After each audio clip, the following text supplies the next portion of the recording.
Hello दोस्तों, study mode में आपका स्वागत है। बिहार पुलिस कांस्टेबल भर्ती 2020-21 ये संविधान और शासन का टेस्ट है, जिसमें महत्वपूर्ण 100 क्वेश्चन मैं आपको कराने वाला हूं, और वो भी पूरे विस्तार से।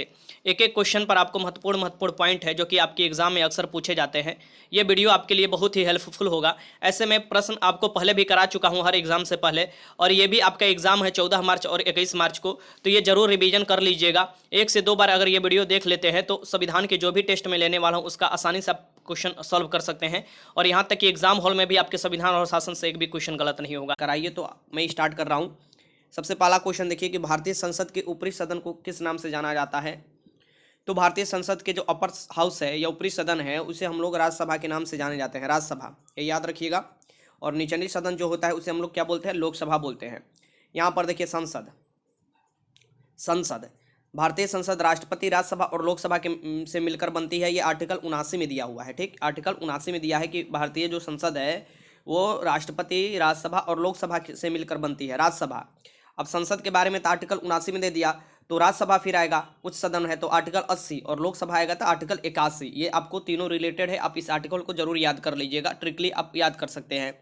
अब यहाँ पर मैं आपको बता दूं कि यहाँ पर दिया है कि राज्यसभा को उच्च सदन बोला जाता है। राज्यसभा के सदस्यों की सबसे अधिक से अधिक संख्या 250 हो सकती है, इस बात को ध्यान में रखिएगा। यह आर्टिकल 80 में दिया है। वर्तमान समय में यह संख्या 245 है, जिसमें 12 सदस्य राष्ट्रपति द्वारा मनोनीत किए जाते हैं। ऐसे व्यक्ति होते हैं जिन्हें कला, साहित्य, विज्ञान, समाजसेवी और सहकारिता के क्षेत्र से ज्ञान और अनुभव हो। ठीक, तो ये याद रखिएगा, कला, साहित्य, विज्ञान, समाजसेवी और सहकारिता के क्षेत्र से 12 लोगों को राष्ट्रपति आपको राज्यसभा में मनोनीत करते हैं। ठीक, ये याद रखिएगा। और 233 जो है ये सदस्य इकाइयों के प्रतिनिधित्व करते हैं, ये याद रखिएगा। अभी 245 का, अभी 245 ही है राज्यसभा में सदस्य, मैक्सिमम 250 हो सकते हैं। राज्यसभा की सदस्यता के लिए न्यूनतम 30 वर्ष आयु चाहिए, 30 वर्ष आयु चाहिए, इसे याद रखिए। राज्यसभा एक अस्थायी सदन है, तो यहाँ पर देख लीजिएगा, ये बहुत महत्वपूर्ण क्वेश्चन है जो कभी भंग नहीं किया जा सकता। राज्यसभा कभी भंग नहीं किया जा सकता, इसे यहाँ पर ध्यान से देखिए। इसके सदस्यों का कार्यकाल 6 वर्ष का होता है। तो अगर आपसे क्वेश्चन घुमा कर दे कि क्या राज्यसभा को भंग किया जा सकता है, जी नहीं, नहीं किया जा सकता है। इसके सदस्यों को मात्र 6 साल के बाद वो हो सकते हैं कि रिटायर हो सकते हैं, या वो फिर से चुनाव नहीं जीत पाए, तो ये हो सकता है। ठीक, इसके 1/3 सदस्य प्रति 2 वर्ष के बाद सेवानिवृत्त हो जाते हैं। 1/3 याद रखिएगा, प्रति 2 वर्ष के बाद सेवानिवृत्त हो जाते हैं। ठीक, आगे चलते हैं।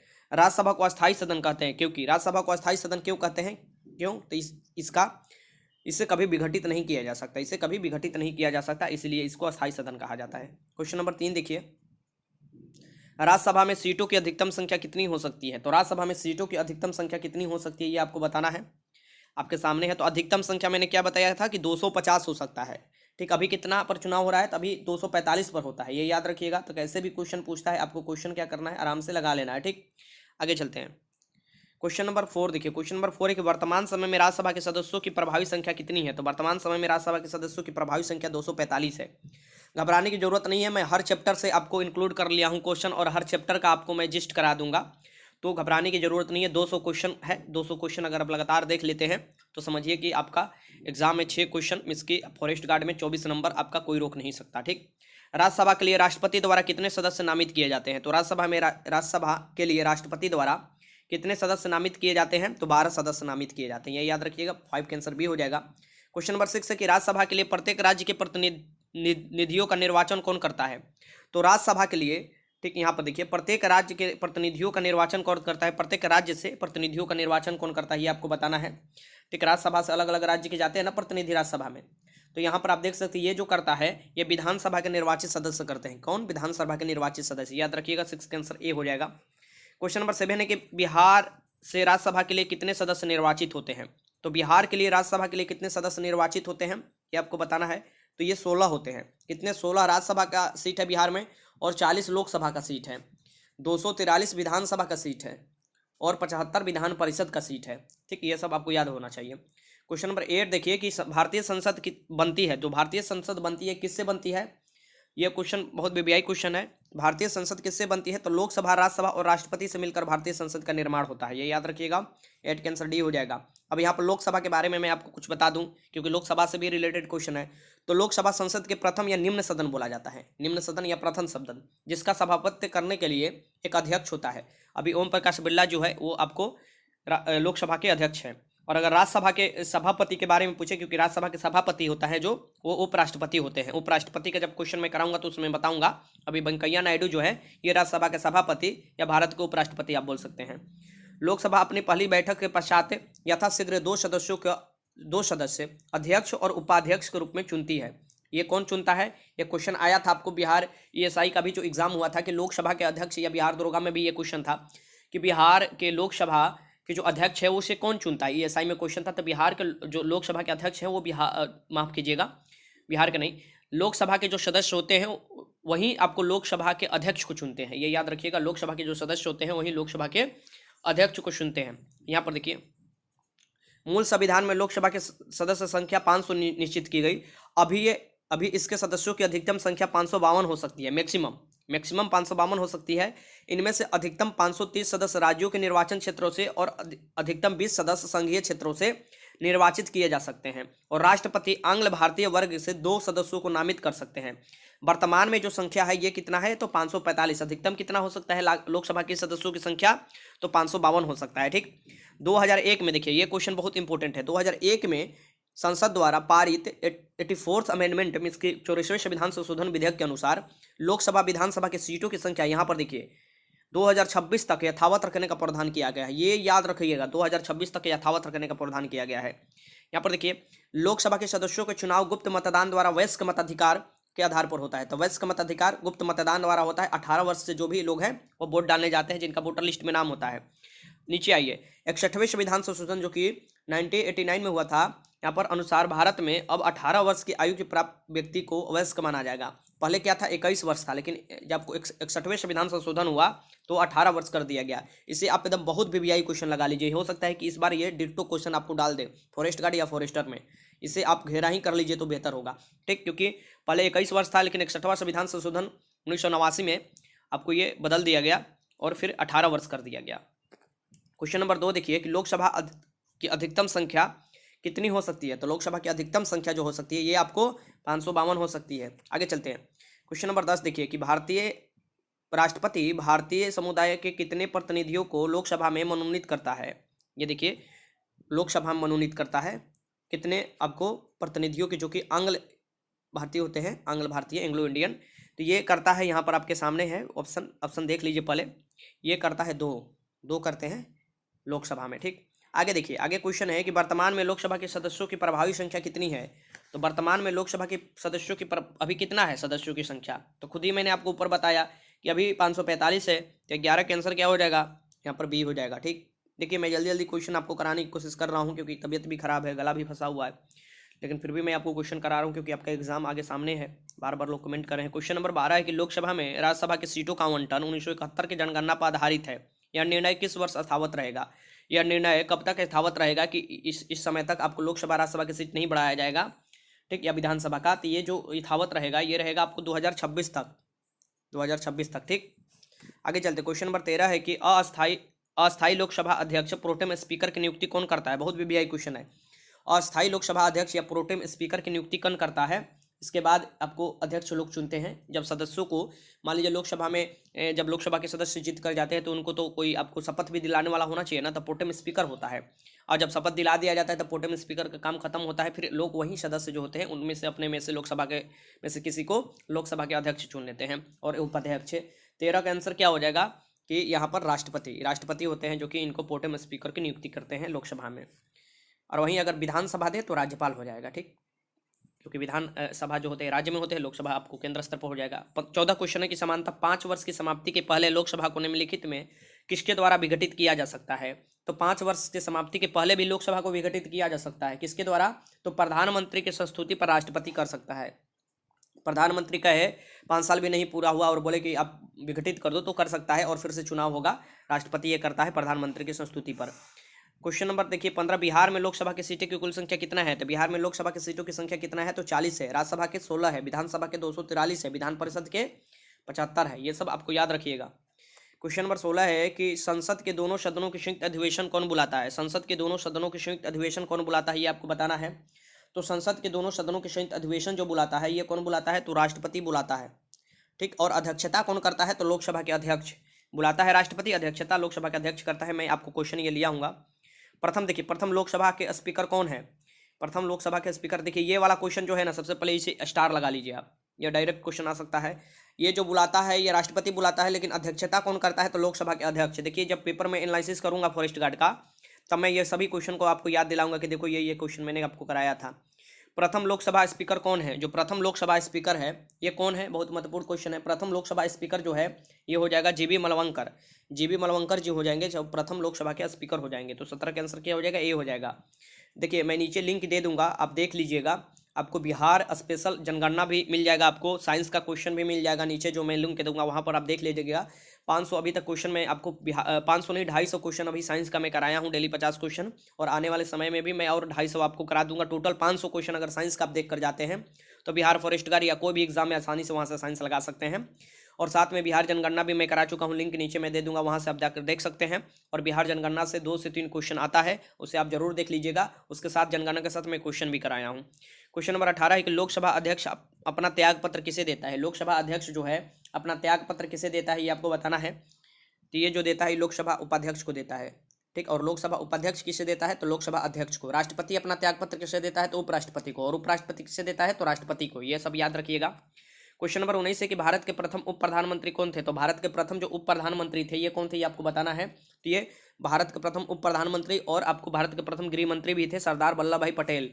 आगे चलते हैं। क्वेश्चन नंबर 20 है कि उपराष्ट्रपति के संबंध में निम्न में से कौन सा कथन सही है? उपराष्ट्रपति के संबंध में निम्न में से कौन सा कथन सही है? उपराष्ट्रपति के बारे में ये पूछ रहा है। तो वह राज्यसभा का पदेन सदस्य अध्यक्ष होता है, ये याद रखिएगा। यहाँ पर देखिए वो राज्यसभा का पदेन सदस्य अध्यक्ष होता है, क्योंकि आपको राज्यसभा में सभापति होते हैं, तो यहाँ पर अध्यक्ष दिया हुआ है, तो आप लगा सकते हैं कि राज्यसभा का पदेन अध्यक्ष होता है, ठीक है। ये याद रखिएगा। 20 के आंसर क्या हो जाएगा? आपको बी हो जाएगा। ऐसे यहाँ पर सभापति देना चाहिए था, लेकिन अध्यक्ष भी दे तो कोई कंफ्यूजन नहीं होना चाहिए। एक तरफ से अध्यक्ष या सभापति मीन्स वही हुआ, राज्यसभा हुआ तो सभापति और लोकसभा हुआ तो अध्यक्ष, लेकिन दोनों को काम तो अध्यक्षता ही करना है, ठीक। आपका व्यवस्था जो बनाना है कि कौन कब बोलेगा, राज्यसभा लोकसभा दोनों में अलग अलग। 20 के आंसर बी हो जाएगा। क्वेश्चन नंबर देखिए 21 है कि क्षेत्रीय परिषद का गठन किसके द्वारा किया जाता है? जो क्षेत्रीय परिषद है इसका गठन किसके द्वारा किया जाता है ये आपको बताना है। क्षेत्रीय परिषद का गठन राष्ट्रपति द्वारा किया जाता है। राष्ट्रपति तीनों सेनाओं के प्रमुख होते हैं। राष्ट्रपति याद रखिएगा, ये क्वेश्चन पूछा हुआ था, तीनों सेनाओं के प्रमुख कौन होते हैं? ये आपको ESI में क्वेश्चन आया था, तो ये राष्ट्रपति ही होते हैं। मैं राष्ट्रपति से संबंधित जब आपको कराऊंगा क्वेश्चन, इसी में मैं आपको कराऊंगा राष्ट्रपति से संबंधित 15 से 20 क्वेश्चन, तो मैं आपको उस समय पूरा आपका डिटेल बता दूंगा उनका। निम्नलिखित में वो कौन सा देश है जिसने सिविल सेवा प्रतियोगिता परीक्षा सबसे पहले शुरू की थी? तो सिविल सेवा प्रतियोगिता परीक्षा सबसे पहले जो शुरू किया गया था ये आपको चीन द्वारा शुरू किया गया था, ठीक। सी हो जाएगा। क्वेश्चन नंबर 23 है कि संघ लोक सेवा आयोग के अध्यक्ष की नियुक्ति कौन करता है? संघ लोक सेवा आयोग जो है, जो UPSC जिसे बोला जाता है, इसके अध्यक्ष की नियुक्ति राष्ट्रपति करते हैं, ठीक। ये याद रखिएगा। अगर यही राज्य में दे दे तो ये राज्यपाल हो जाता है। जैसे राज्य लोक सेवा आयोग होते हैं ना, जैसे BPSC हुआ, उसके सदस्यों की नियुक्ति तो राज्यपाल करेंगे, ठीक। तो ऐसे आपको राज्य में दे तो राज्यपाल के हाथ में चल जाता है अधिकार, और केंद्र स्तर पर राष्ट्रपति के पास में रहता है। संविधान के कौन सा अनुसूची में क्षेत्रीय भाषाओं का उल्लेख है? संविधान की कौन सी अनुसूची है जिसमें क्षेत्रीय भाषाओं का आपको उल्लेख है? ये आपको बताना है। तो ये जो है ये है 8वीं अनुसूची में। 8वीं अनुसूची में ये क्वेश्चन पूछा हुआ था। ESI में देखिए क्वेश्चन पूछा हुआ था कि 8वीं अनुसूची में कितने भाषाओं का उल्लेख है? तो 22 भाषाओं का उल्लेख है। ये बहुत आसान क्वेश्चन था, सभी लोग लगा लिए थे। तो दरोगा में भी देखते हैं कि क्वेश्चन बार बार संविधान से आता है, 10 से 12 क्वेश्चन, तो वो भी आप आराम से कर लेंगे आगे की तैयारी अगर करते होंगे तो। संविधान के 8वीं अनुसूची में सम्मिलित भाषाओं की संख्या देखिए आ गया क्वेश्चन, ठीक। ये सब मैं क्वेश्चन बहुत पहले भी करा चुका हूँ। अगर आप लोग क्वेश्चन किए होंगे तो आप आराम से क्वेश्चन आप एग्जाम में ये सब कर लेते होंगे। संविधान के ये 22 भाषाओं का उल्लेख है। 25 के आंसर सी हो जाएगा। क्वेश्चन नंबर 26 है कि संविधान के किस अनुच्छेद के अंतर्गत हिंदी को राजभाषा के रूप में दर्जा प्रदान किया गया है? तो संविधान के किस अनुच्छेद के अंतर्गत हिंदी को राजभाषा के दर्जा प्रदान किया गया है ये आपको बताना है। तो ये राजभाषा की दर्जा जो प्रदान किया गया है अनुच्छेद 343 फर्स्ट में किया गया है, ठीक। ये अनुच्छेद 343 फर्स्ट याद रखिएगा, बहुत VVI क्वेश्चन है, ठीक, हिंदी के बारे में। क्वेश्चन नंबर 27 है कि 1955 में गठित राजभाषा आयोग के प्रथम अध्यक्ष कौन थे? तो 1955 में गठित राजभाषा आयोग के जो प्रथम अध्यक्ष थे ये कौन थे ये आपको बताना है। तो BG खेर थे। राजभाषा आयोग के प्रथम अध्यक्ष BG खेर थे, ये याद रखिएगा। क्वेश्चन नंबर अगला है कि भारतीय संविधान के किस भाग में संघीय न्यायपालिका का उल्लेख है? तो संघीय न्यायपालिका का उल्लेख संविधान के किस भाग में है ये आपको बताना है, ठीक। ये क्वेश्चन है। तो ये जो है ये भाग 5 में है, भाग 5 में मिलता है। भाग 5 सबसे बड़ा भाग है, ये भी रखिएगा। संविधान में जो आपको भागों की संख्या है 22, उसमें सबसे बड़ा भाग जो होता है 5वां भाग है, ठीक है। इसमें राष्ट्रपति, उपराष्ट्रपति, संसद, आपको सर्वोच्च न्यायालय, इस सब के बारे में प्रावधान किया गया है। मैं यहाँ पर आपको जानकारी और दे दूँ कि अगर भाषा के आधार पर सबसे पहला गठित राज्य अगर पूछे भाषा के आधार पर, तो वो आंध्र प्रदेश होगा। इसे भी आप याद रखिएगा। आगे चलते हैं सर्वोच्च न्यायालय के बारे में। अब मैं आपको झट से बता देता हूँ कि सर्वोच्च न्यायालय, देखिए सर्वोच्च न्यायालय जो है भारत की न्यायिक व्यवस्था एकहरी और एकीकृत है, एकहरी और एकीकृत है, ये याद रखिएगा। जिसके सर्वोच्च पर भारत का उच्चतम न्यायालय है, ठीक। उच्चतम न्यायालय दिल्ली में स्थित है, ये भी याद रखिएगा, कहाँ है, दिल्ली में स्थित है। उच्चतम न्यायालय का स्थापना गठन, यहाँ पर देखिए, स्थापना या गठन अधिकारिता शक्तियों का नियमन से संबंधित विधि निर्माण की शक्ति किसे दिया गया है, तो ये संसद को दिया गया है, भारतीय पार्लियामेंट को दिया है। उच्चतम न्यायालय का स्थापना करे या गठन करे, अधिकारिता उसका बढ़ाए घटाए, शक्तियों का विनियमन, ये आपको संसद को प्राप्त है। यहाँ पर देखिए उच्चतम न्यायालय का गठन संबंधी प्रावधान जो है ये आर्टिकल 124 में दिया है, बहुत वीवीआई आर्टिकल है, 3 स्टार लगा लीजिए इसे, ये याद रखिएगा आर्टिकल 124 से। उच्चतम न्यायालय में एक आपको मुख्य न्यायाधीश और 33 अन्य न्यायाधीश है। अभी के अभी पूछ सकता है ये क्वेश्चन, क्योंकि 2019 में ये प्रावधान किया गया था, ये क्वेश्चन पूछा हुआ था कि कितने मुख्य न्यायाधीश हैं और कितने अन्य न्यायाधीश हैं। ये तो एक मुख्य न्यायाधीश होते हैं सर्वोच्च न्यायालय में, जो कि अभी कौन है वो भी मैं आपको क्वेश्चन कराने वाला हूँ, ठीक, बोमड़े जी हैं। तो यहाँ पर देख सकते हैं कि उच्चतम न्यायालय के एक मुख्य न्यायाधीश और 33 अन्य न्यायाधीश होते हैं। उच्चतम न्यायालय में मुख्य न्यायाधीश में से मुख्य न्यायाधीश सहित कुछ 8 न्यायाधीश की व्यवस्था संविधान में की गई थी, शुरू में जब संविधान में शुरू में यह की गई थी, बाद में इसे बढ़ाया गया और 1956 में उच्चतम न्यायालय अधिनियम संशोधन कर न्यायाधीश संख्या बढ़ाकर 11 की गई, फिर 1960 में यह पुनः बढ़ाकर 14, फिर 1978 में 18, 1986 में 26 हो गई।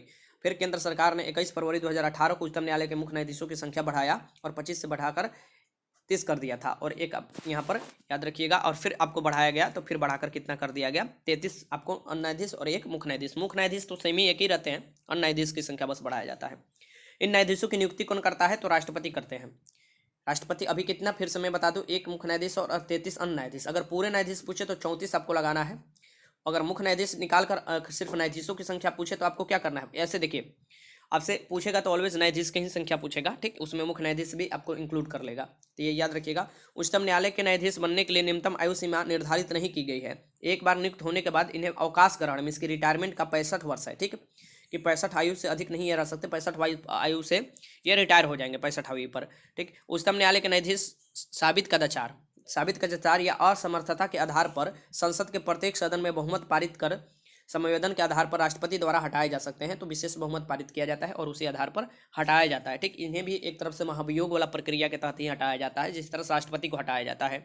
अब देखिए क्वेश्चन नंबर 29 कि संविधान के व्याख्याकार और संरक्षक कौन है। संविधान के जो व्याख्या किया है और संरक्षक है ये कौन है, ये आपको बताना है। तो ये तो आप आराम से लगा सकते हैं कि ये कौन है, तो सर्वोच्च न्यायालय है। 29 का आंसर क्या हो जाएगा, यहाँ पर 29 का आंसर आप लगा लीजिएगा सी, सर्वोच्च न्यायालय ही संविधान की व्याख्या करता है, ठीक, ये याद रखिएगा, ये संरक्षक है। आगे चलते हैं, क्वेश्चन नंबर 30 है कि निम्नलिखित में किसके अंतर्गत भारत में सर्वप्रथम सर्वोच्च न्यायालय की स्थापना हुई थी। तो भारत में सबसे पहले सर्वोच्च न्यायालय की स्थापना हुई थी, आपको बताना है किसके अंतर्गत हुई थी, तो रेगुलेटिंग अधिनियम 1773 में आपको बंगाल में सर्वोच्च न्यायालय की स्थापना किया गया था, एक तरफ से ये, ठीक, ये याद रखिएगा। तो निम्नलिखित में किसके अंतर्गत भारत में सर्वप्रथम सर्वोच्च न्यायालय की स्थापना की गई थी, ये दे रहा है, ठीक। अगर ऐसे अभी का जो सर्वोच्च न्यायालय भारत में जो स्थापना किया गया था, ये संविधान लागू होने के बाद ही स्थापना किया गया था, तो ये जो अधिनियम आया था संविधान संशोधन, और ये 1950 के बाद अभी वाला जो सर्वोच्च न्यायालय इसके बारे में। लेकिन जो प्रथम जो बंगाल में जो बना था सर्वोच्च न्यायालय, उसमें आपको सबसे पहले रेगुलेटिंग एक्ट आया था, उसके बाद ही ये बना था, ठीक। तो ये कंफ्यूजन नहीं होना चाहिए, दोनों क्वेश्चन का आपका शब्द पढ़ना है ध्यान से और लगाना है। क्वेश्चन नंबर 31 है कि वर्तमान में सर्वोच्च न्यायालय में मुख्य न्यायाधीश के अतिरिक्त कितने न्यायाधीश का प्रावधान है। तो यहाँ पर देखिए ऐसे ही क्वेश्चन देगा कि मुख्य न्यायाधीश के अतिरिक्त कितने न्यायाधीश का प्रावधान है, तो अभी 33 अतिरिक्त न्यायाधीश है और एक मुख्य न्यायाधीश है, टोटल मिलाकर 34 है, ठीक। तो यहाँ पर अतिरिक्त पूछ रहा है तो 31 का आंसर डी हो जाएगा। क्वेश्चन नंबर 32 है कि उच्चतम न्यायालय के न्यायाधीशों की संख्या में वृद्धि करने की शक्ति किसके पास है। तो उच्चतम न्यायालय के न्यायाधीशों की संख्या में वृद्धि करने की शक्ति संसद के पास है, किसको, यहाँ पर 32 का आंसर क्या हो जाएगा, संसद को प्राप्त है, ठीक। क्वेश्चन नंबर 33 है कि सर्वोच्च न्यायालय के मुख्य न्यायाधीश की नियुक्ति कौन करता है। तो सर्वोच्च न्यायालय के मुख्य न्यायाधीश या अन्य न्यायाधीश कोई भी हो, उसकी नियुक्ति राष्ट्रपति ही करेंगे, ये याद रखिएगा, ठीक। तो 33 का आंसर क्या हो जाएगा, यहाँ पर 33 का आंसर जो हो जाएगा ये आपका डी हो जाएगा, सर्वोच्च न्यायालय का मुख्य न्यायाधीश या अन्य न्यायाधीश कोई भी हो। क्वेश्चन नंबर 34 देखिए कि भारत के सर्वोच्च न्यायालय के एक न्यायाधीश कितनी उम्र तक अपने पद पर बना रह सकता है। तो भारत के सर्वोच्च न्यायालय के एक न्यायाधीश अपनी जो पद पर बना रह सकता है कितनी उम्र तक, तो ये 65 वर्ष तक, क्या हो जाएगा, 65 वर्ष तक। 34 का आंसर बी हो जाए, ए हो जाएगा। क्वेश्चन नंबर 35 देखिए कि सर्वोच्च न्यायालय के न्यायाधीश उसके पद से केवल किन प्रमाणित आधारों पर हटाया जा सकता है। तो किस प्रमाणित आधारों पर हटाया जा सकता है अगर हटाना हो तो, ठीक। तो ये जो हो जाएगा ये हो जाएगा उपयुक्त में से दोनों, सी हो जाएगा, कदाचार से, अगर कदाचार है और असमर्थता दोनों के आधार पर हटाया जा सकता है। क्वेश्चन नंबर 26 है कि जब राष्ट्रपति उपराष्ट्रपति दोनों के पद खाली हो तो उनके काम कौन करता है। जब राष्ट्रपति और उपराष्ट्रपति दोनों के पद खाली होते हैं तो भारत के मुख्य न्यायाधीश जो होंगे वही इनके स्थान पर काम करेंगे, ठीक, ये याद रखिएगा। सी, देखिए जब राष्ट्रपति नहीं रहेगा तो उसके स्थान पर उपराष्ट्रपति काम कर सकता है, जब उपराष्ट्रपति भी नहीं रहेंगे तो उसके स्थान पर सर्वोच्च न्यायालय के मुख्य न्यायाधीश है, और ये भी नहीं रहेंगे तो जो सर्वोच्च न्यायालय के जो सबसे वरिष्ठतम न्यायाधीश है वो काम कर सकते हैं, ठीक, ये सब आपको याद रखना चाहिए, ठीक, ये इसका आंसर हो जाएगा सी। क्वेश्चन नंबर 37 है कि निम्नलिखित किस वाद में उच्चतम न्यायालय ने संविधान के मूल ढांचों का सिद्धांत प्रतिपादित किया, कि संविधान का मूल ढांचा होगा, बेसिक स्ट्रक्चर जो होगा उसमें कोई छेड़छाड़ नहीं किया जा सकता, ये मूल ढांचे का सिद्धांत केशवानंद भारती केस 1973 में, बहुत बीबीआई क्वेश्चन है, ठीक, ये याद रखिएगा। 37 का आंसर सी। क्वेश्चन नंबर 38 है कि निम्नलिखित में सबसे पहली महिला वकील जिनको सीधे उच्चतम न्यायालय के न्यायाधीश के रूप में नियुक्त किया गया, सीधे उच्चतम न्यायालय, देखिए सुप्रीम कोर्ट के न्यायालय में सीधे नियुक्त किया गया, ये बहुत बीबीआई क्वेश्चन है, ये भी लगा लीजिएगा, जो भी मैं क्वेश्चन करा रहा हूँ यहाँ पर याद रखिएगा। ये जो थी ये इंदु मल्होत्रा थी, अभी ज़्यादा समय नहीं हो रहा है इनको उच्चतम न्यायालय में डायरेक्ट नियुक्त करने में, ठीक, तो 38 का आंसर डी हो जाएगा। क्वेश्चन नंबर 39 है कि जब भारतीय न्यायिक पद्धति में लोकहित मुकदमा लाया गया तब भारत के मुख्य न्यायाधीश कौन है, और लोकहित मुकदमा भी लाने में, जिसे PIL बोला जाता है, इसे भी लाने में इनका महत्वपूर्ण दिया जाता है, श्रेय इनको ही दिया जाता है। ये जो थे ये थे PN भगवती, तो देख सकता है कि लोकहित मुकदमा लाने में सबसे महत्वपूर्ण कौन किसका योगदान था, तो ये PN भगवती था, और इन्हीं इस समय ही ये सर्वोच्च न्यायालय के मुख्य न्यायाधीश थे जब ये लाया गया। 39 का आंसर डी हो जाएगा। क्वेश्चन नंबर 40 के सर्वोच्च न्यायालय के जजों का वेतन किससे आहरित होता है, तो सर्वोच्च न्यायालय के जजों का वेतन किससे मिलता है या किससे कहाँ से मिलता है ये आपको बताना है, तो किस पर ये आपको उसका भार पड़ता है, ठीक, तो ये संचित निधि से मिलता है, भारत के संचित निधि से मिलता है, ये याद रखिएगा, ठीक, तो 40 का आंसर क्या हो जाएगा यहाँ पर सी हो जाएगा। क्वेश्चन नंबर 41 देखिए कि भारत में कुल कितने उच्च न्यायालय, अब यहाँ पर उच्च न्यायालय देख लीजिए, तो भारत में कुल कितने उच्च न्यायालय हैं, तो एक नया आपको आंध्र प्रदेश में भी उच्च न्यायालय खोला गया है, तो ये टोटल मिलाकर 25 उच्च न्यायालय हो गए हैं, ठीक, तो 41 के आंसर क्या हो जाएगा, सी हो जाएगा। क्वेश्चन नंबर 42 देखिए कि भारत के किस उच्च न्यायालय में न्यायाधीशों की संख्या सबसे कम है, यहाँ पर देखिए बहुत महत्वपूर्ण क्वेश्चन बीबीआई हो जाएगा, ये जो सबसे कम है उच्च न्यायालय में न्यायाधीशों की संख्या वो सिक्किम उच्च न्यायालय है, क्योंकि सिक्किम आप देखिएगा कि सबसे छोटा राज्य है जनसंख्या की दृष्टि से, वहाँ पर उच्च न्यायालय भी उतना न्यायाधीश नहीं है उस उच्च न्यायालय में, तो सिक्किम का उच्च न्यायालय में सबसे छोटा है न्यायाधीशों की संख्या की दृष्टि से, और सबसे बड़ा पूछे तो क्या लगाइएगा, सबसे अधिक पूछे तो कि भारत के किस उच्च न्यायालय में न्यायाधीशों की संख्या सबसे अधिक है, तो ये जो हो जाएगा ये हो जाएगा इलाहाबाद उच्च न्यायालय, क्योंकि आप देखिएगा उत्तर प्रदेश में पड़ता है ना इलाहाबाद, ठीक, तो जिसका प्रयाग अब नाम हो चुका है प्रयागराज, तो ये जो इलाहाबाद है, इलाहाबाद उच्च न्यायालय है, ये याद रखिएगा, इसमें उत्तर प्रदेश की जनसंख्या ज़्यादा है, तो ऑब्वियस सी बात है कि यहाँ पर भी जो उच्च न्यायालय होगा उसमें आपको न्यायाधीशों की संख्या ज़्यादा रखना पड़ेगा, तो यहाँ पर दिया है न्यायाधीशों की संख्या ज़्यादा है, ठीक, तो डी हो जाएगा। उत्तर प्रदेश जनसंख्या की दृष्टि से सबसे बड़ा राज्य है पूरे भारत में, तो 43 का डी। क्वेश्चन नंबर 44 है कि बम्बई उच्च न्यायालय, कलकत्ता उच्च न्यायालय तथा मद्रास उच्च न्यायालय की स्थापना एक साथ हुई थी, अंग्रेजों के शासनकाल में हुई थी, ये कब की गई थी ये आपको बताना है। जो आपको मुंबई हुआ, कोलकाता हुआ और मद्रास उच्च न्यायालय है, तीनों की स्थापना एक समय की गई थी, ये 1862 में, और फिर इसके बाद इलाहाबाद उच्च न्यायालय बना था, तो ये 1862 में की गई थी, ठीक, 44 का आंसर ए हो जाएगा। क्वेश्चन नंबर 45 है कि निम्नलिखित में कौन सा उच्च न्यायालय एक से अधिक राज्यों के लिए का उच्च न्यायालय है, तो एक से अधिक राज्यों का उच्च न्यायालय है, इसमें से कौन से उच्च न्यायालय है, तो गुवाहाटी उच्च न्यायालय हो जाएगा, देखिएगा इसका ज़्यादा क्षेत्र पूर्वी राज्यों में ज़्यादातर क्षेत्र का अधिकार है, ठीक, तो ये अधिक राज्यों की उच्च न्यायालय है, ये याद रखिएगा, 45 का आंसर ए हो जाएगा। क्वेश्चन नंबर 46 है कि पटना उच्च न्यायालय की स्थापना कब हुई, जो पटना उच्च न्यायालय है इसकी स्थापना कब हुई थी आपको बताना है, तो इसकी स्थापना 1916 में हुई थी, 1916 में हुई थी पटना उच्च न्यायालय की स्थापना, ठीक, तो 46 का आंसर ए हो जाएगा।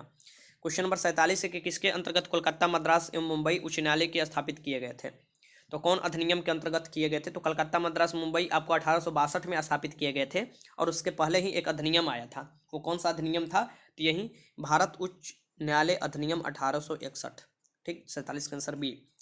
क्वेश्चन नंबर 48 है कि उच्च न्यायालय के न्यायाधीशों की नियुक्ति कौन करता है, तो उच्च न्यायालय के जो भी न्यायाधीश होते हैं, मुख्य न्यायाधीश या आपको अन्य न्यायाधीश भी, उनकी नियुक्ति जो करता है ये राष्ट्रपति करता है, ठीक, तो 48 का आंसर क्या हो जाएगा यहाँ पर ए हो जाएगा। क्वेश्चन नंबर 49 कि भारत के 47वें मुख्य न्यायाधीश कौन है, तो भारत के जो 47वें मुख्य न्यायाधीश हैं, ये क्वेश्चन नंबर 49 है, बीबीआई लगा लीजिएगा, शरद अरविंद बोबड़े हैं, 49 के आंसर यहाँ पर डी हो जाएगा, शरद अरविंद बोबड़े जो है ये हो जाएगा आंसर। क्वेश्चन नंबर 50 देखिए कि पटना उच्च न्यायालय के मुख्य न्यायाधीश कौन है, ये देखिए यहाँ पर मैं ऐसे ही जोड़ दिया हूँ, पटना उच्च न्यायालय के मुख्य न्यायाधीश जो है ये संजय करोल है, ठीक। यहाँ पर देखिए आगे क्वेश्चन नंबर 51 है कि उच्च न्यायालय के मुख्य न्यायमूर्ति और अन्य न्यायाधीश की नियुक्ति के पद पर बने रह सकते हैं, जो उच्च न्यायालय के हैं, जो अलग अलग राज्यों में उच्च न्यायालय है, 25 जो उच्च न्यायालय है पूरे आपको भारत में, उनके जो उच्च न्यायालय है के मुख्य न्यायाधीश आपको मुख्य न्यायमूर्ति या अन्य न्यायाधीश कितनी आयु तक पद पर बने रह सकते हैं, अपने पद पर कितनी आयु तक बने रह सकते हैं, तो ये 62 वर्ष तक।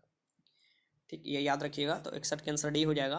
क्वेश्चन नंबर 61 नहीं था, ये क्वेश्चन नंबर 51 था। क्वेश्चन नंबर 52 देखिए कि उच्च न्यायालय के मुख्य न्यायाधीश पद पर नियुक्ति होने वाली प्रथम महिला कौन है। देखिए जो भी मैं स्टार लगाया हूँ उसे BBI लगा लीजिएगा। उच्च न्यायालय के मुख्य न्यायाधीश के पद पर नियुक्त होने वाली प्रथम महिला कौन है, ये आपको बताना है। तो ये जो महिला है ये है लीला सेठ, उच्च न्यायालय के दे रहा है, तो ये लीला सेठ हो जाएगा। 52 के आंसर क्या हो जाएगा यहाँ पर, बी। क्वेश्चन नंबर 53 है कि 30 सदस्यीय प्राक्कलन समिति के संसद के किस सदन की समिति है। तो 30 सदस्यीय प्राक्कलन समिति संसद के किस सदन की समिति है, ये आपको बताना है। तो ये जो समिति है ये लोकसभा की समिति है। ठीक, टोटल लोकसभा के सदस्य होते हैं, जो कि सबसे बड़ा समिति प्राक्कलन समिति यहाँ से देख सकते हैं। 53 के आंसर ए हो जाएगा। क्वेश्चन नंबर 54 है कि संसद की कौन सी समिति नियंत्रक एवं महालेखक परीक्षक की रिपोर्टों की या प्रतिवेदनों की समीक्षा करती है। तो संसद की कौन सी समिति है जो नियंत्रक और महालेखक परीक्षक की रिपोर्टों की, जिसे कैग बोला जाता है, प्रतिवेदन की समीक्षा करती है, ये आपको बताना है। तो ये जो समिति है यही है आपको लोक लेखा समिति, लोक लेखा समिति नाम से ही पता चल रहा है आपको। 54 के आंसर क्या हो जाएगा, डी हो जाएगा। आगे बहुत महत्वपूर्ण क्वेश्चन है। क्वेश्चन नंबर 55 है कि राज्य की कार्यपालिका शक्ति किसमें निहित होती है। देखिए राज्य की कार्यपालिका शक्ति किसमें निहित होती है, आपको संघ की कार्यपालिका शक्ति राष्ट्रपति में निहित होती है, वैसे ही राज्य की कार्यपालिका शक्ति राज्यपाल में निहित होती है, ये याद रखिएगा, बी। क्वेश्चन नंबर 56 देखिए ये भी महत्वपूर्ण है कि भारतीय राज्यों में राज्यपाल की नियुक्ति कौन करता है। तो भारतीय राज्यों में राज्यपाल की नियुक्ति कौन करता है, ये आपको बताना है।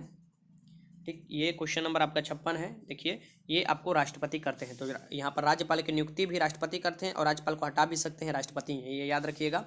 राष्ट्रपति बनने के लिए 35 वर्ष, राज्यपाल बनने के लिए 35 वर्ष मिनिमम मैं बता रहा हूँ, उपराष्ट्रपति बनने के लिए भी 35 वर्ष। ठीक, लोकसभा के सदस्य बनने के लिए न्यूनतम आयु 25 वर्ष है, राज्यसभा के सदस्य बनने के लिए न्यूनतम आयु 30 वर्ष है, विधानसभा के सदस्य बनने के लिए न्यूनतम आयु 25 वर्ष है और विधान परिषद के सदस्य बनने के लिए न्यूनतम आयु 30 वर्ष है, ये सब याद रखिए। क्वेश्चन नंबर 57 है कि सामान्य रूप से राज्यपाल का कार्यकाल होता है, जो राज्यपाल का कार्यकाल होता है ये कितने वर्ष का होता है सामान्य रूप से, ये आपको बताना है। तो 57 के आंसर क्या हो जाएगा, 5 वर्ष होता है सामान्य रूप से। ठीक, तो ये 57 के आंसर सी हो जाएगा। यहाँ पर राज्यपाल के बारे में कुछ मैं आपको जानकारी दे दूँ, क्योंकि आप स्टेट की एग्जाम देने जा रहे हैं, ठीक है, बिहार के, तो यहाँ पर आपको पता होना चाहिए कि राज्यपाल की जो प्रावधान दिया है ये आपको भाग 6 में दिया है। ठीक, राज्य शासन के लिए ये प्रावधान किया गया है संविधान के भाग 6 में। तो यहाँ पर राज्य की कार्यपालिका का प्रमुख राज्यपाल होता है और वह प्रत्यक्ष रूप से या अधीनस्थ अधिकारियों के माध्यम से, यहाँ पर देखिए प्रत्यक्ष रूप या अधीनस्थ अधिकारियों के माध्यम से इसका उपयोग करता है। ठीक है, अर्थात राज्यों में राज्यपाल की स्थिति कार्यपालिका के प्रधान की होती है, परंतु वास्तविक जो शक्ति होती है वो मुख्यमंत्री के नेतृत्व में मंत्रिपरिषद में निहित होती है। तो वास्तविक शक्ति मुख्यमंत्री के नेतृत्व में मंत्रिपरिषद में निहित होती है, यह भी याद रखिएगा। वास्तविक अगर दे तो मुख्यमंत्री के आपको मंत्रिपरिषद है। अगला है कि मूल संविधान के अनुच्छेद 153 में यह उल्लेखित है कि प्रत्येक राज्य के लिए एक राज्यपाल होगा। ठीक, आर्टिकल 153 में दिया हुआ है कि प्रत्येक राज्य के लिए एक राज्यपाल होगा, किंतु 7वें संविधान संशोधन जब 1956 आया था इसमें एक परंतुक जोड़ दिया, जिसके अनुसार एक ही व्यक्ति 2 या 2 से अधिक राज्यों के लिए भी राज्यपाल नियुक्त किए जा सकते हैं। एक ही व्यक्ति जो 2 या 2 से अधिक राज्यों के लिए राज्यपाल नियुक्त किए जा सकते हैं, ये याद रखिएगा। राज्यपाल की योग्यता, राज्यपाल के लिए योग्यता क्या होनी चाहिए, राज्यपाल पद पर नियुक्त किए जाने वाले व्यक्तियों की निम्न योग्यताएं होनी चाहिए। पहला नंबर, वो भारत के नागरिक हो, यहाँ पर वो 35 वर्ष की उम्र पूरा कर चुका हो, वो किसी प्रकार के लाभ के पद पर ना हो, वह राज्य विधानसभा के सदस्य चुनने योग्य हो। यहाँ पर देखिए राज्य विधानसभा के सदस्य चुनने योग्य हो। ठीक, यहाँ पर और यहीं अगर राष्ट्रपति देता है तो यहीं पर आपको लोकसभा के सदस्य चुनने योग्य होता है। बाकी ऊपर का तीनों इसमें भी राष्ट्रपति के भी योग्यता में सेम होता है। आगे देखिए राज्यपाल की नियुक्ति राष्ट्रपति द्वारा 5 वर्षों की अवधि के लिए की जाती है, परंतु राष्ट्रपति के प्रसाद पर्यंत धारण करता है। इसकी चाहे तो राष्ट्रपति जब मन तभी इसको हटा सकता है, तो राष्ट्रपति के प्रसाद पर्यंत पद धारण करता है। अनुच्छेद 156 फर्स्ट में क्या कहा गया है कि वह पद त्याग कर सकता है। ठीक, यह दिया हुआ है। भारत के संविधान में के राज्यपाल को उसके पद से हटाने हेतु किसी भी प्रक्रिया का उल्लेख नहीं किया गया है। तो ये दे सकता है कि किसको हटाने के लिए आपको प्रक्रिया का उल्लेख नहीं किया गया, यह क्वेश्चन पूछा हुआ था, तो राज्यपाल को हटाने की प्रक्रिया का उल्लेख नहीं किया गया संविधान में। ठीक है, लेकिन राष्ट्रपति के प्रसाद पर्यंत वो पद धारण करता है, तो राष्ट्रपति उसे हटा सकते हैं। यहाँ पर देखिए राज्यपाल पद ग्रहण करने से पूर्व, यहाँ पर देखिए ग्रहण से पूर्व उच्च न्यायालय के मुख्य न्यायाधीश तथा अन्य वरिष्ठम न्यायाधीश के सम्मुख अपने पद की शपथ लेता है। मान लीजिए उच्च न्यायालय के कोई मुख्य उस समय न्यायाधीश नहीं है, तो उच्च न्यायालय के जो वरिष्ठम न्यायाधीश होंगे सीनियर मोस्ट, वो उनसे आपको लेंगे, आपको वो उनको शपथ दिलाएंगे। यहाँ पर आप देख सकते हैं। ठीक, राज्यपाल पद ग्रहण करने से पूर्व उच्च न्यायालय के मुख्य न्यायाधीश या वरिष्ठम न्यायाधीश से अपने पद की शपथ लेते हैं, ठीक। नियुक्ति राष्ट्रपति करता है, लेकिन पद की शपथ कौन दिलाता है? तो आपको राज्य के जो उच्च न्यायालय है उसके मुख्य न्यायाधीश या सबसे वरिष्ठतम न्यायाधीश से। क्वेश्चन नंबर 58 देख लेते हैं। क्वेश्चन नंबर 58 है कि राज्य स्तर पर मंत्रिपरिषद के मंत्रियों की नियुक्ति कौन करता है? तो राज्य स्तर पर मंत्रियों की नियुक्ति जो करता है ये राज्यपाल करता है। राज्य स्तर पर मंत्रिपरिषद जो राज्य में अलग अलग राज्य होते हैं उनकी, ठीक है। और ये कौन किसके सलाह पर करता है? तो मुख्यमंत्री की सलाह पर करता है। तो सबसे पहले मुख्यमंत्री की नियुक्ति होता है, राज्यपाल करता है। उसके बाद मुख्यमंत्री बोलते हैं कि ये फलना को ये मंत्री बना दो, चिल्ला को, जैसे कि अभी 17वीं जो विधानसभा का बिहार में चुनाव हुआ है तो अलग अलग मंत्री बने हैं ना, 2 आपको उप मुख्यमंत्री बने हैं, तो उनका नाम भी याद रख लीजिएगा, क्वेश्चन आ सकता है, ठीक। ये अभी नीतीश कुमार जी मुख्यमंत्री बने हैं 7वीं बार, ये भी याद रख लीजिएगा, आ सकता है।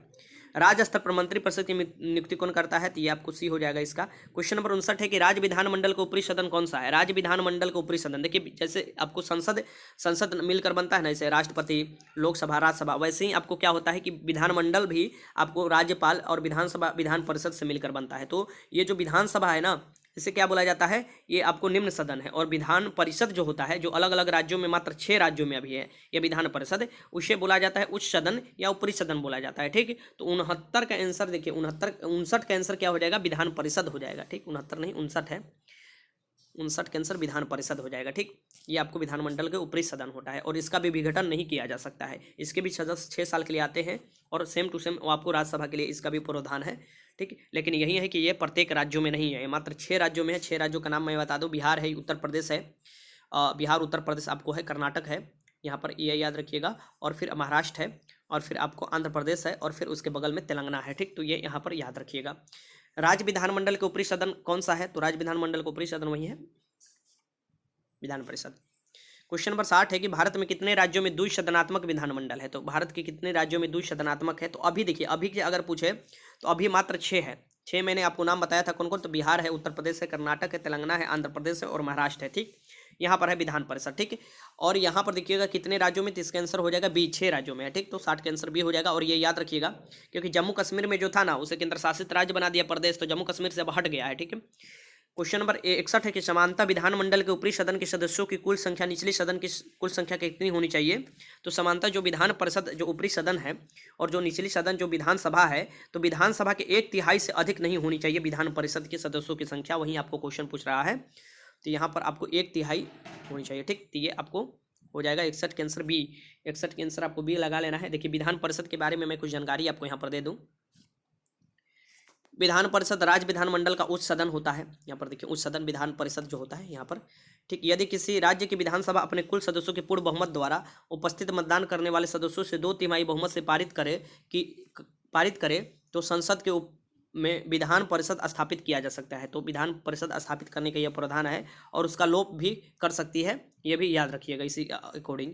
वर्तमान में 6 राज्यों में है, यहाँ पर देख सकते हैं 6 राज्य कौन कौन है। उत्तर प्रदेश में 99 विधान परिषद है, कर्नाटक में 75 सीट है, महाराष्ट्र में 78 सीट है, बिहार में भी 75 सीट है। तो ये दे सकता है कि किस राज्य में किस 2 ऐसे राज्य है जिनका विधान परिषद का सीट सेम है, इसके बराबर है। तो कर्नाटक और बिहार का 75-75 है, आंध्र प्रदेश में 50 सीट है और तेलंगाना में 40 सीट है विधान परिषद जो विद्यमान है 6 राज्यों में, ठीक।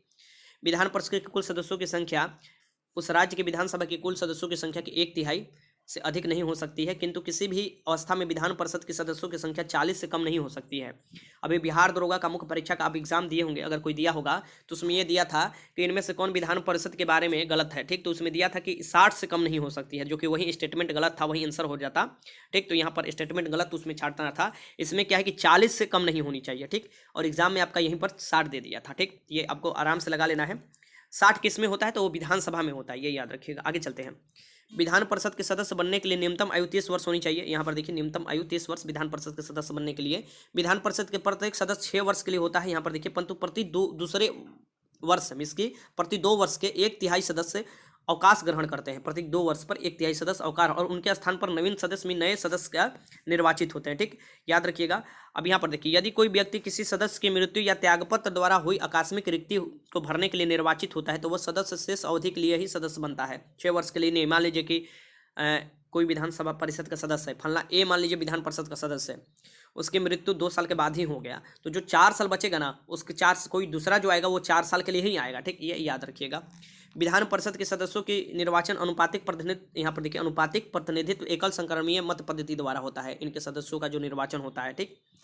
विधान परिषद के कुल सदस्यों में से 1/3 सदस्य, यहाँ पर देखिए 1/3 सदस्य राज्य के स्थानीय संस्थाओं स्वशासी संस्थाओं के निर्वाचन मंडल द्वारा निर्वाचित होता है।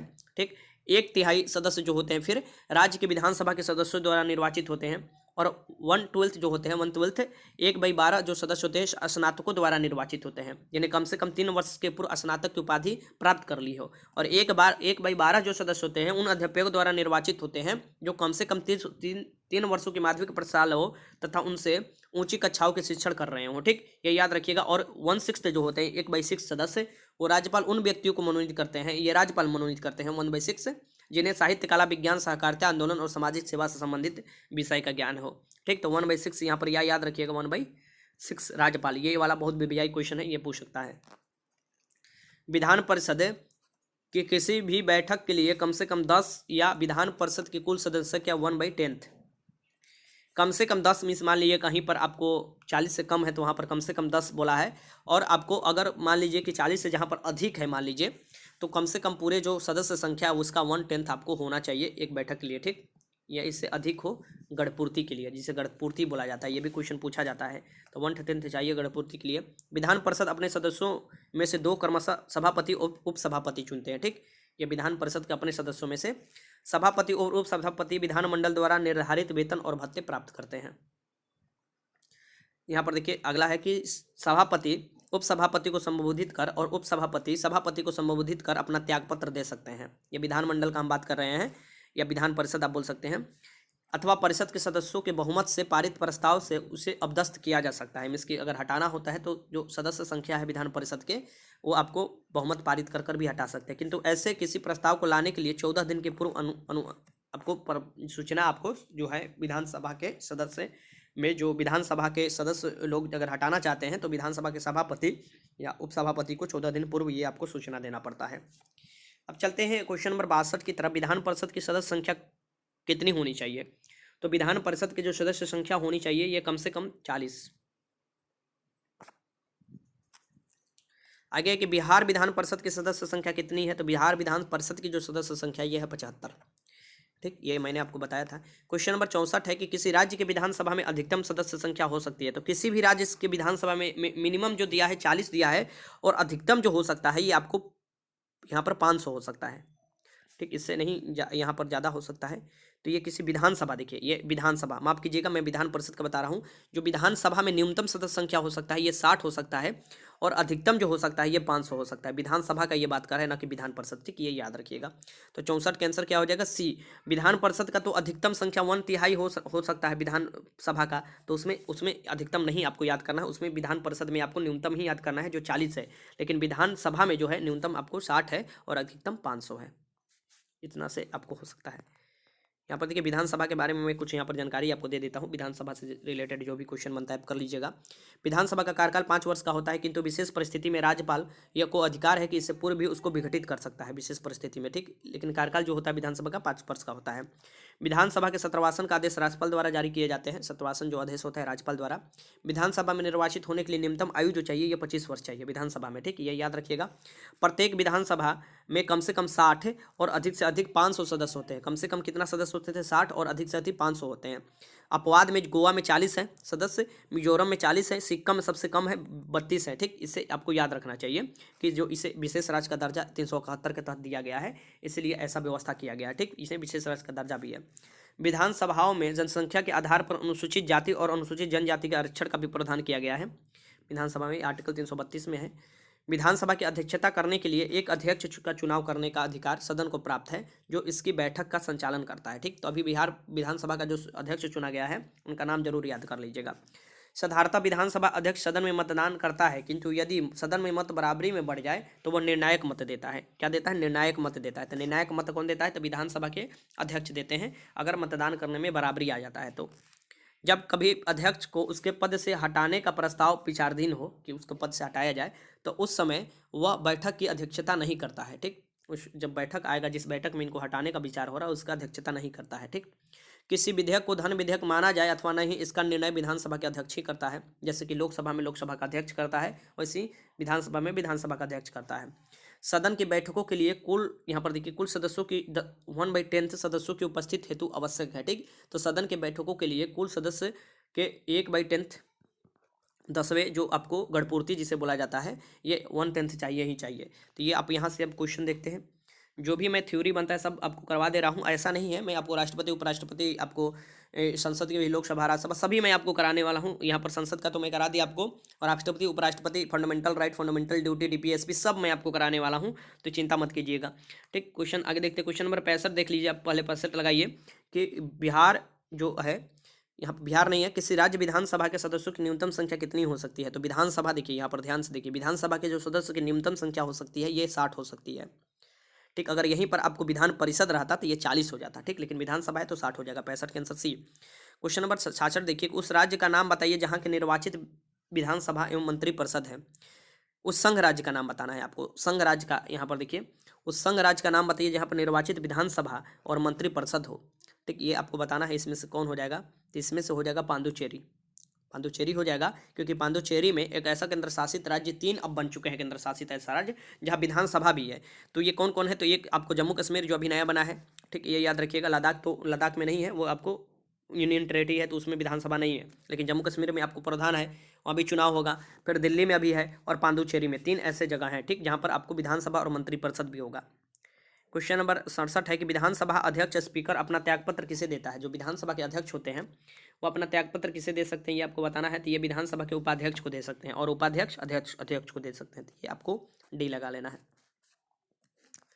क्वेश्चन नंबर 68 है कि विधानसभा अध्यक्ष या उपाध्यक्ष को हटाने से संबंधित प्रस्ताव पेश करने के लिए न्यूनतम दिन की पूर्व सूचना अध्यक्ष या उपाध्यक्ष को देनी चाहिए। अगर किसी को हटाना है इसमें से, अगर अध्यक्ष को हटाना है तो उपाध्यक्ष को सूचना, और उपाध्यक्ष को हटाना है तो अध्यक्ष को सूचना, या दोनों को सूचना देना पड़ता है हटाने के लिए, कि आपको 14 दिन पूर्व सूचना दिया जाएगा ना भैया, कि आपको हटाया जाएगा या आपको पर विरुद्ध कुछ कार्रवाई किया जाता है। ठीक, तो कोई विरुद्ध कार्रवाई करने से पूर्व इनको 14 दिन की सूचना दिया जाता है। ठीक, तो यहाँ पर देखिए, यहाँ पर संबंधित प्रस्ताव पेश करने के लिए कितने दिन पूर्व इसकी सूचना अध्यक्ष या उपाध्यक्ष को देनी चाहिए, तो 14 दिन पूर्व देनी चाहिए। ठीक, विधानसभा के उपाध्यक्ष या अध्यक्ष दोनों के लिए बात हो रहा है। क्वेश्चन नंबर 68 है कि मुख्यमंत्री की नियुक्ति किसके द्वारा की जाती है। बहुत महत्वपूर्ण क्वेश्चन है, वीवीआई क्वेश्चन लगा लीजिए। मुख्यमंत्री की नियुक्ति राष्ट्रपति, यहाँ पर देखिए, राज्यपाल द्वारा, राष्ट्रपति नहीं, राज्यपाल द्वारा। ये तो आपको प्रधानमंत्री की नियुक्ति आपको किया जाता है राष्ट्रपति द्वारा। ठीक, तो यहाँ पर हो जाएगा आंसर सी 68 का। क्वेश्चन नंबर 69 है कि राज्य के शासन का वास्तविक अध्यक्ष कौन होता है। आ गया क्वेश्चन, राज्य के शासन का जो वास्तविक अध्यक्ष होता है ये कौन होता है, तो ये होते हैं आपको मुख्यमंत्री। आगे मुख्यमंत्री के बारे में देख लीजिए, बहुत ही 2 मिनट का आपका नोट सही है, ये जल्दी से देख लीजिए मुख्यमंत्री के बारे में। मुख्यमंत्री के बारे में क्या क्या प्रावधान है, तो देखिए, मुख्यमंत्री की नियुक्ति राज्यपाल द्वारा की जाती है। साधारणतः वैसे व्यक्ति को मुख्यमंत्री की नियुक्ति की जाती है जो विधानसभा में बहुमत दल का नेता, जो विधानसभा में बहुमत दल का नेता होता है उसे ही मुख्यमंत्री की नियुक्ति की जाती है, साधारण आप देखिएगा।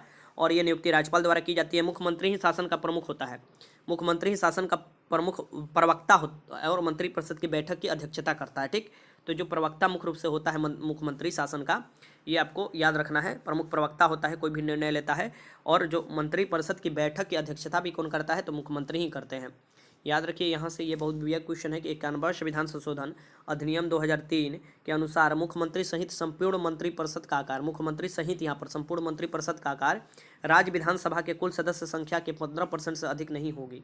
जो राज्य विधानसभा के सदस्य संख्या मान लीजिए जितना है, उसके 15% से अधिक आपको जो मुख्यमंत्री और अन्य मंत्रिपरिषद होंगी उनकी संख्या मिलाकर नहीं होनी चाहिए। ठीक, लेकिन मुख्यमंत्री सहित संपूर्ण मंत्रिपरिषद कुल सदस्य संख्या 12 से कम भी नहीं होनी चाहिए। मंत्रिपरिषद की कुल संख्या 12 से कम नहीं होनी चाहिए। कम में अगर दे तो 12 से कम नहीं, और अधिकतम दे तो आपको विधानसभा की टोटल संख्या के 15% से अधिकतम नहीं होनी चाहिए। ठीक, ये आपको याद रखना चाहिए।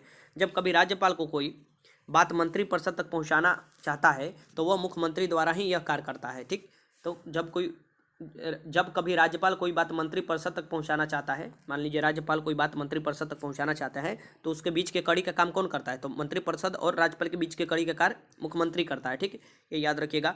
राज्यपाल के सारे अधिकारों का प्रयोग मुख्यमंत्री ही करता है। ठीक, ये याद रखिएगा, राज्यपाल के सारे अधिकारों का मुख्यमंत्री जाकर राज्यपाल को बोलता है कि ये काम करना है, ये काम करना है। बस नाम है राज्यपाल का, काम तो सारा मुख्यमंत्री ही करते हैं। ठीक, ये याद रखिएगा। जैसे नाम है सिर्फ राष्ट्रपति का होता है हर चीज़ पर, लेकिन काम किया जाता है प्रधानमंत्री द्वारा। यहाँ पर देखिए, ये हो जाएगा यहाँ पर राष्ट्रीय विकास, जो राज्य के है, राष्ट्रीय विकास परिषद की बैठक में राज्य का प्रतिनिधित्व कौन करता है, तो जो राज्य का प्रतिनिधित्व किया जाता है राष्ट्रीय विकास परिषद में, ये किया जाता है आपको मुख्यमंत्री द्वारा, ठीक। 70 का आंसर क्या हो जाएगा, ये बी हो जाएगा। और राष्ट्रीय विकास परिषद या योजना आयोग, नीति आयोग, इस सभी के अध्यक्ष कौन होते हैं, तो प्रधानमंत्री होते हैं। क्वेश्चन नंबर 71 के प्रत्यक्ष निर्वाचन किसे कहते हैं, जो प्रत्यक्ष निर्वाचन है ये किसे कहते हैं, ये आपको बताना है। तो जनता द्वारा प्रतिनिधि चुनना, ठीक, ये आपको प्रत्यक्ष निर्वाचन के क्षेत्र में आ जाएगा। जनता द्वारा अपनी प्रतिनिधि चुनना, ये प्रत्यक्ष निर्वाचन हो जाएगा, ठीक। तो ये 71 का आंसर सी हो जाएगा। क्वेश्चन नंबर 72 देखिए, क्वेश्चन नंबर 72 है कि मुख्य निर्वाचन आयुक्त की पदावधि होती है, जो मुख्य निर्वाचन आयुक्त है उसकी पदावधि होती है, ये आपको बताना है। तो मुख्य निर्वाचन आयुक्त की जो पदावधि होती है ये होती है 6 वर्ष या 65 वर्ष की आयु, जो भी पहले पूर्ण हो जाओ। मुख्य निर्वाचन आयुक्त नियुक्ति कौन करता है, तो राष्ट्रपति, ये याद रखिएगा। 6 वर्ष या 65 वर्ष की आयु जो भी पहले पूर्ण हो जाओ। क्वेश्चन नंबर 73 कि भारत के प्रथम मुख्य चुनाव आयुक्त कौन थे, तो भारत के प्रथम जो मुख्य चुनाव आयुक्त थे ये सुकुमार सेन थे, डी हो जाएगा। क्वेश्चन नंबर 74 कि भारत में संघ राज्यों का प्रशासन होता है, जो भारत में संघ राज्यों का प्रशासन होता है ये किसके द्वारा होता है, तो भारत में संघ राज्यों का प्रशासन जो होता है ये आपको राष्ट्रपति द्वारा होता है, ये याद रखिएगा। क्वेश्चन नंबर 75 कि राष्ट्रीय राजधानी क्षेत्र दिल्ली के प्रशासक को क्या कहा जाता है, तो राष्ट्रीय राजधानी जो क्षेत्र है दिल्ली, ठीक, जो कि आपको केंद्र शासित प्रदेश भी है, उसके प्रशासक को क्या कहा जाता है ये आपको बताना है। तो वो कहा जाता है उसको उपराज्यपाल। अनिल बैजल थे ना 75 उपराज्यपाल, तो 75 का आंसर क्या हो जाएगा, सी। क्वेश्चन नंबर 76 हो जाएगा, भारत में दलीय व्यवस्था किस प्रकार की है, भारत में जो दलीय व्यवस्था है ये किस प्रकार की है, ये आपको बताना है। तो भारत में जो दलीय व्यवस्था है ये बहुदलीय व्यवस्था है, ठीक, बहुदलीय व्यवस्था। 76 का आंसर सी हो जाएगा। क्वेश्चन नंबर 77 देखिए कि संयुक्त राष्ट्र संघ के सुरक्षा परिषद के अस्थायी सदस्य कौन है, तो संयुक्त राष्ट्र संघ के सुरक्षा परिषद के जो अस्थायी सदस्य है ये कौन है, तो अमेरिका है, रूस है, चीन है, ब्रिटेन है और फ्रांस है। मैं डायरेक्ट यहाँ पर लिख दिया हूँ नाम, ठीक। तो ये याद रखिएगा, ये जो सुरक्षा परिषद है इसमें आपको अस्थायी सदस्य जो होते हैं ये 5 सदस्य होते हैं, जिनके पास आपको पता है कि बहुत ज़्यादा शक्ति होती है, ठीक, वीटो शक्ति इन्हीं के पास होती है। तो अमेरिका है, रूस है, चीन है, ब्रिटेन है और फ्रांस है, ये याद रखिएगा। जो द्वितीय विश्व युद्ध में जिन जिन का विजय हुआ था वही है। क्वेश्चन नंबर देखिए 78 है, क्वेश्चन नंबर 78 है कि कम से कम कितने राज्यों में राज्य स्तरीय पार्टी की हैसियत रखने वाले राजनीतिक दल को राष्ट्रीय पार्टी की मान्यता दी जाती है। तो यहाँ पर देखिए कम से कम कितने राज्यों में राज्य स्तरीय पार्टी की हैसियत रखने वाले, कि राज्य स्तरीय पार्टी की हैसियत जब रखता है कितने राज्यों में रखता है तो उसे राजनीतिक दल को राष्ट्रीय पार्टी बोला जाता है या मान्यता दे दी जाती है, ठीक। तो ये जो होता है ये 4 राज्यों में, सी हो जाएगा 78 के। क्वेश्चन नंबर 79 है कि नीति आयोग के अध्यक्ष कौन होता है, जो नीति आयोग है इसके अध्यक्ष कौन होते हैं ये आपको बताना है। तो नीति आयोग के जो अध्यक्ष होते हैं ये होते हैं प्रधानमंत्री। 79 के आंसर ए हो जाएगा। तो यहाँ पर देख सकते हैं, मैं आपको बता देता हूँ यहाँ पर नीति आयोग के बारे में। प्रधानमंत्री नरेंद्र मोदी ने 15 अगस्त 2014 को लाल किले से की प्रचार से राष्ट्र के नाम अपने संबोधन में योजना आयोग के स्थान पर एक नई संस्था नीति आयोग की घोषणा की थी, ठीक। ये याद रखिएगा, नीति आयोग के बारे में ही है। 1 जनवरी 2015 को मंत्रिमंडल के एक प्रस्ताव के तहत एक नई संस्था जिसे राष्ट्रीय भारत परिवर्तन संस्थान, जिसका नीति आयोग का फुल फॉर्म है, तो दे सकता है कि नीति आयोग का फुल फॉर्म क्या है, BBI लगा लीजिए। देखिए स्टार जहाँ किए हैं उसे याद रखिएगा, ठीक। तो इसे याद रखिए, ये आपको national institute for transforming India, जिसे हम लोग राष्ट्रीय भारत परिवर्तन संस्थान बोल सकते हैं, national institute for transforming India अस्तित्व में आई। आमतौर पर इसे नीति आयोग के नाम से जाना जा रहा है, ठीक। यहाँ पर देखिए प्रधानमंत्री जो है की अध्यक्षता वाली एक आयोग सरकार ने थिंक टैंक के रूप में कार्य करेगा और केंद्र सरकार के साथ राज्य सरकारों के लिए नीति निर्माण करने वाली संस्था की भूमिका निभाएगा। कौन, नीति आयोग। इसके पहले कौन था, तो योजना आयोग था। यहाँ पर देख लीजिए 15 अगस्त 2014 को इसे समाप्त करके घोषणा की गई। भारत में योजना आयोग के संबंध में कई संवैधानिक प्रावधान नहीं है। ये क्वेश्चन आपको आया था कि इनमें से कौन से संविधानोत्तर संस्था है। ESI का भी एग्जाम जो हुआ था उसमें दिया था, तो उसमें नीति आयोग भी दिया था। तो नीति आयोग ये योजना आयोग जो है इसमें संविधान में इसका वर्णन नहीं है, ठीक। तो ये संविधानोत्तर संस्था हो जाएगा, ठीक। 15 मार्च 1950, देखिए डेट याद रखिएगा, बहुत महत्वपूर्ण है। 15 मार्च 1950 को केंद्रीय मंत्रिमंडल द्वारा पारित प्रस्ताव के द्वारा योजना आयोग की स्थापना की गई थी। योजना आयोग के अध्यक्ष प्रधानमंत्री होता है। प्रथम योजना आयोग के अध्यक्ष को, अब यहाँ पर कौन थे, यहाँ पर देखिए उपाध्यक्ष यहाँ पर होगा, अध्यक्ष नहीं होगा, ठीक। क्योंकि प्रथम योजना आयोग के अध्यक्ष जो हो जाएंगे वो हो जाएंगे पंडित जवाहरलाल नेहरू, क्योंकि अध्यक्ष प्रधानमंत्री होते, उपाध्यक्ष गुलजारीलाल नंदा हो जाएंगे, उपाध्यक्ष यहाँ पर होगा। यहाँ पर देखिए 15 मार्च 1950 को इसकी स्थापना किया गया था योजना आयोग का। आगे चलते हैं, फिर आता है राष्ट्रीय विकास परिषद।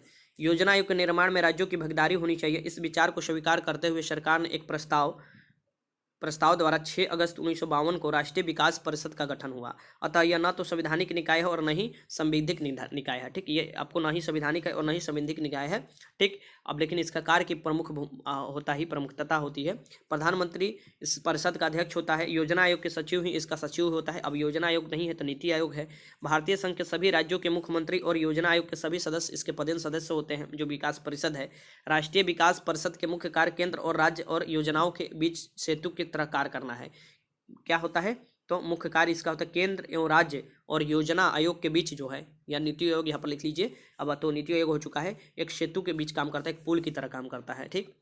के सनाथन राष्ट्रीय विकास परिषद के सुपर कैबिनेट की संज्ञा दी है। जो राष्ट्रीय विकास परिषद है उसको क्या किया है? के सनाथन ने इन्हें किसका? तो सुपर कैबिनेट की संज्ञा दी थी, ठीक। ये याद रखिएगा। 80 देखिए, 80 है कि संघ, यहाँ पर देखिए बहुत बीबीआई क्वेश्चन लगा लीजिए। संघ सूची, राज्य सूची और समवर्ती सूची विस्तृत उल्लेख संविधान की किस अनुसूची में है? तो संघ सूची, राज्य सूची और समवर्ती सूची का उल्लेख जो है संविधान के किस अनुसूची में है, ये आपको बताना है। तो यह है 7वीं अनुसूची में, संविधान के 7वीं अनुसूची में है। बहुत बीबीआई क्वेश्चन है, ये लगा लीजिएगा। क्वेश्चन नंबर 81 है कि सरकारी आयोग की सिफारिश का संबंध है। जो सरकारी आयोग है, ये जो सिफारिश किया था, ये किस बारे में किया था, ये भी याद रखिएगा। जो भी क्वेश्चन करा रहे हैं वो समझिए, कहीं ना कहीं क्वेश्चन पूछा हुआ है। ये केंद्र राज्य के बीच के संबंध के बारे में दिया गया था, केंद्र राज्य के बीच संबंध के बारे में। 81 का आंसर डी हो जाएगा। क्वेश्चन नंबर 82 है कि निम्न में कौन से समवर्ती सूची में है? जो 3 सूची बनाया गया है ना, राज्य सूची, केंद्र सूची और आपको समवर्ती सूची, ठीक। तो इनमें से कौन से जो समवर्ती सूची के विषय हैं, ठीक। तो समवर्ती सूची के विषय आपको बताना है, इनमें से कौन हो जाएगा। तो इसमें से जो हो जाएगा शिक्षा जो हो जाएगा, ये समवर्ती सूची। देखिए, संघ सूची है जिस पर संघ ही कानून बना सकता है, संसद। राज्य सूची है जिस पर राज्य कानून बनाता है, लेकिन संघ चाहे इसकी संसद चाहे तो वो कानून बना सकता है। और समवर्ती सूची पर राज्य और संसद दोनों चाहे तो कानून बना सकते हैं। ये आपको याद रखना है, ठीक। आगे चलते हैं। 82 के आंसर क्या हो जाएगा यहाँ पर? निम्नलिखित में कौन सा समवर्ती सूची में है? तो शिक्षा हो जाएगा, बी। क्वेश्चन नंबर देखिए 83, देखिए क्वेश्चन नंबर 83 क्या है यहाँ पर? देखिए क्वेश्चन नंबर 83 है कि 15वें वित्त आयोग के अध्यक्ष कौन है? जो 15वें वित्त आयोग है अभी, इसके अध्यक्ष कौन है? तो ये एनके सिंह है। 15वें वित्त आयोग जो 2020 से 2025 तक काम करेगा, ठीक। ये याद रखिएगा। तो 15वें वित्त आयोग के अध्यक्ष जो है ये एनके सिंह है, ठीक। 2021 से काम करने अपना स्टार्ट कर देगा आप। आगे है क्वेश्चन नंबर 84 के दल बदल विरोधी अधिनियम, जिसे हम लोग एंटी डिफेक्शन लॉ कहते हैं, किससे संबंधित है? तो दल बदल विरोधी अधिनियम, दल बदलू कानून जो आया था, ये किससे संबंधित है? किस संविधान संशोधन के अंतर्गत आया था? ये याद रखिएगा। तो ये जो आया था, ये आया था 92वें संविधान संशोधन, ठीक। 92वां संविधान संशोधन, ये याद रखिएगा। आगे चलते हैं क्वेश्चन अगला भी वैसे ही है कि निम्नलिखित संविधान संशोधन कौन सा संसद में पक्ष परिवर्तन में इसकी दल बदल करने से निषिद्ध करता है? कौन सा संविधान? वही दल बदलू। तो ये 52वें संविधान। तो कोई भी अगर आपको शब्द इधर उधर कर दे, आपको क्वेश्चन का आंसर लगा लेना है। ये कब किया गया था जो दल बदलू ये संविधान वाला? तो ये आपको 1985 में प्रावधान किया गया था, जब राजीव गांधी थे उन्हीं के समय में ये कानून लगाया था। क्योंकि आपको इधर से उधर लोग, दल वाले जो है पलटी मार देते थे, ठीक। कि कोई दल में इधर से उधर चले जाते थे। संविधान की किस अनुसूची में अनुसूचित जाति, अनुसूचित जाति क्षेत्रों के प्रशासन के संबंध में प्रावधान किया गया है? ये आपको बताना है। तो किस अनुसूची में किया गया है? तो ये 5वीं और 6ठी अनुसूची में किया गया है। अनुसूची में अनुसूचित जाति और अनुसूचित जनजाति क्षेत्रों का प्रावधान, ठीक। ये जो है ये आपको किस अनुसूची में? तो 5वीं और 6ठी अनुसूची। 86 का आंसर क्या हो जाएगा? सी हो जाएगा। क्वेश्चन नंबर 87 है कि किसी क्षेत्र को अनुसूचित या और जनजातीय क्षेत्र घोषित करने का अधिकार किसे है? तो किसी क्षेत्र को अनुसूचित या जनजातीय क्षेत्र घोषित करने का जो अधिकार दिया गया है, ये राष्ट्रपति को दिया गया है, ठीक। क्वेश्चन नंबर 88 है कि भारतीय संविधान के किस भाग में पंचायती राज से संबंधित प्रावधान है? भारतीय संविधान के किस भाग में पंचायती राज से संबंधित प्रावधान है, ये आपको बताना है। तो भारतीय संविधान के जो भाग 9 है, इसमें देखिएगा तो पंचायती राज से संबंधित प्रावधान है, ठीक। ये याद रखिएगा, भाग 9 में पंचायती राज से संबंधित प्रावधान है। पंचायती राज व्यवस्था से भी क्वेश्चन आता है, ठीक। ये याद रखिए। भारतीय संविधान के किस भाग में नगर पालिका से संबंधित प्रावधान है? तो भारतीय संविधान के किस भाग में नगर पालिका से संबंधित प्रावधान है? तो ये जो है 9 के क में, 9 में पंचायती राज और 9 के क में आपको नगर पालिका के संबंधित प्रावधान दिया हुआ है, ठीक। आगे चलते हैं। क्वेश्चन नंबर 91 है, देखिए कि भारतीय संविधान के निम्नलिखित अनुच्छेद में कौन सा अनुच्छेद राज्य सरकार को ग्राम पंचायत गठित करने का निर्देश देता है? ग्राम पंचायत, बहुत बीबीआई क्वेश्चन यहाँ पर देखिए स्टार लगाया हुआ है। तो ग्राम पंचायत जो दिया हुआ है उल्लेख ये आर्टिकल 40 में है, जो कि डीपीएसपी में है, directive principle of state policy के आर्टिकल 40 में दिया है कि संविधान के किस अनुच्छेदों में जो राज्य सरकार को ग्राम पंचायत गठित करने का दिया है। पंचायती राज प्रदान करता है, यहाँ पर देखिए पंचायती राज प्रदान करता है, ये आपको बताना है। पंचायती राज क्या प्रदान करता है? सबसे पहले ऑप्शन पढ़िए और फिर बनाइए, ठीक। तो ये आपको स्थानीय स्तर पर लोकतांत्रिक प्रशासन, स्थानीय स्तर पर, निचले स्तर पर एकदम लोकतांत्रिक प्रशासन, ठीक। 92 का आंसर बी हो जाएगा। देखिए पंचायती राज के बारे में मैं कुछ जल्दी से बता देता हूँ, क्योंकि ये बहुत वीवीआई चैप्टर है, यहाँ से बिहार के हर एग्जाम में क्वेश्चन आते हैं।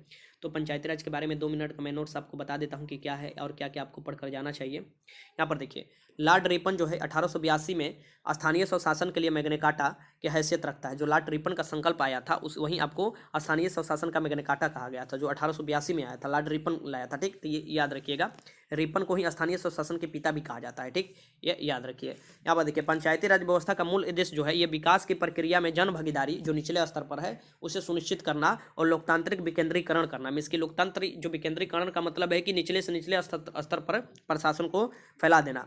पंचायती राज का शुभ आरंभ, यहाँ पर देखिए, पंचायती राज का शुभ आरंभ स्वतंत्र भारत में 2 अक्टूबर 1959 को भारत के प्रथम प्रधानमंत्री जवाहरलाल नेहरू द्वारा राजस्थान के कौन सा जिला है, तो नागौर जिला से शुरुआत किया गया। यहाँ देखिए, ये बहुत वीवीआई क्वेश्चन है। राजस्थान के नागौर जिला से स्टार्ट किया, कब? 2 अक्टूबर 1959। इसे याद रखिए। देखिए यहाँ पर जो स्टार जहाँ लगाए हैं ना, उसे जरूर याद रखिएगा, ठीक। 11 अक्टूबर 1959 को पंडित जवाहरलाल नेहरू ने आंध्र प्रदेश में, देखिए उसके 2 दिन बाद ही, यहाँ पर 2 दिन नहीं, यहाँ पर देखिए 9 दिन बाद ही 11 अक्टूबर 1959 को आंध्र प्रदेश में पंचायती राज का प्रारंभ किया गया। पूरे राज्यों में ये किया गया था, ठीक। ये याद रखिएगा।